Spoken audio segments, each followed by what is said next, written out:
Welcome back sa aking channel. Queen of all media na si Kris Aquino may damdaming mensahe sa kanyang mga tagahanga.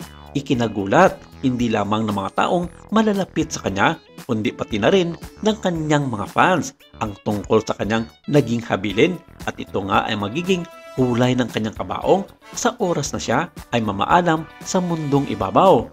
Anumang oras ay piling mag-cardiac arrest ang Queen of all media na si Kris Aquino dahil sa lumalala niyang mga karamdaman.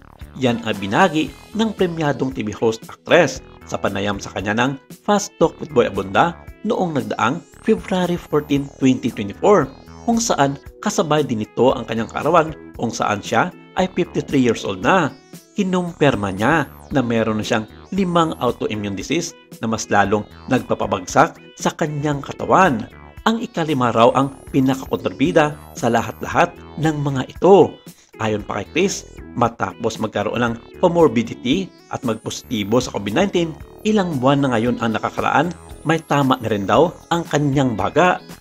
Aniya, totoong alarming na ang nangyayari sa kanya, lalo pat sobrang bumagsak na rin ang kanyang hemoglobin na very important daw dahil ito ang nagdadala ng oxygen sa katawan ng isang tao. Ito na marahil ang isa sa pinaka mapaghabong laban ng kanyang katawan sa mga nakamamatay na sakit.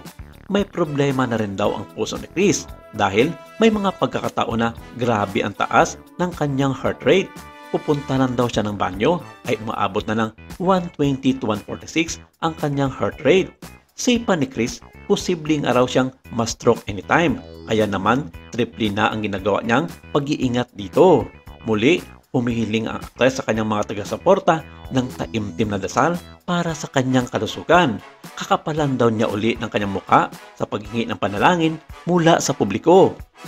Samantala, nag-update ng kanyang panibagong pagpapagamot si Kris nitong nagdaang araw, May 6, 2024, kung saan sinubukan na naman ng host actress ang bagong biological na gamot para makatulong sa pagkontrol sa kanyang mga autoimmune disease at ito'y para na rin sa kondisyon ng kanyang puso.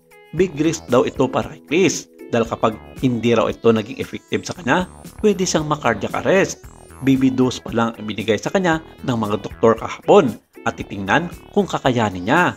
4 na doses daw ang tinurok sa kanya kahapon para sa nasabing treatment. At ayon sa source, mukhang successful naman ang nasabing gamutan na ginawa sa host actress.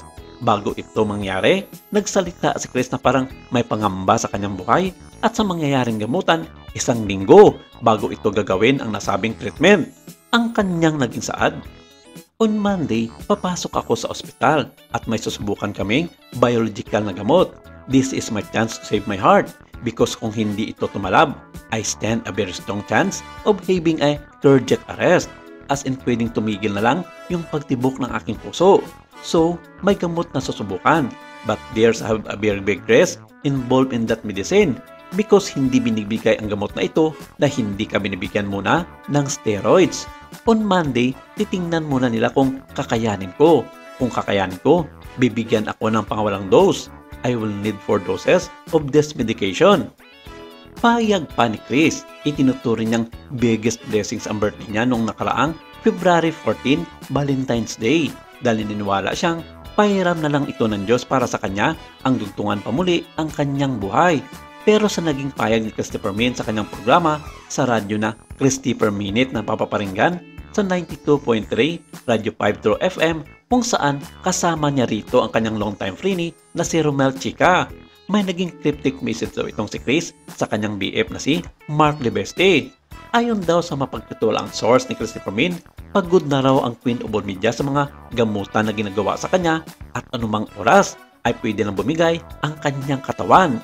Inihabilin lamang ni Kris na kung anuman ang mangyayari sa kanya, gusto niya lamang ang simpleng pagbindisyon sa kanyang katawan.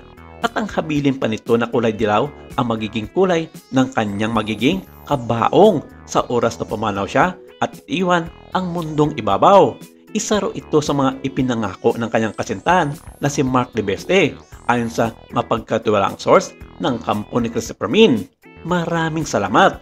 Ito lang muna ang ating update for today.